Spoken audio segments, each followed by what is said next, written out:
Hey there, I want to talk to you today about the difference between intention and impact. And you might say, I know the difference between intention and impact, and you very well might.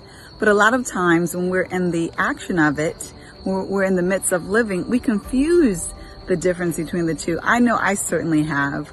So when we look at, for example, intention is a beautiful thing. It's powerful to say, I am going to have a specific intent in mind and use that to help you to create what happens, to help you influence the impact, if you will. But sometimes our intentions are not what the impact ends up being because we're not perfect, right?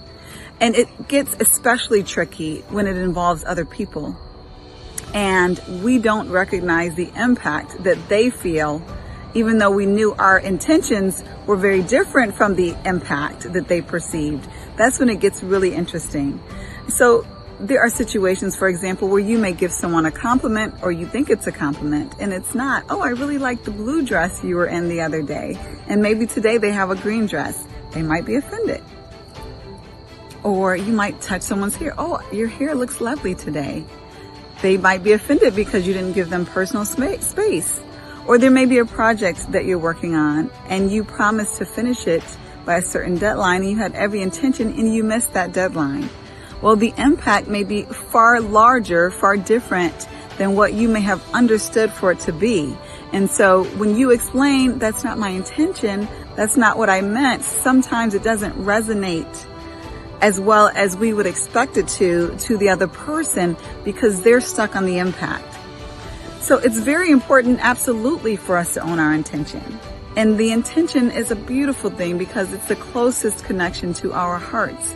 So there's no undermining or belittling the importance of intention. We should own our intention in a way that is very meaningful. But what I'm also challenging you to do is to equally own the impact. Own the impact, own that perhaps you did not meet the impact. While that wasn't your intention, we can still own the responsibility of not meeting that impact, of not meeting the outcome that we wanted to make, or not making another person feel the way we would want them to feel. It's definitely a high level of empathy that is needed to do that. And it does not mean that we're a bad person when we do it.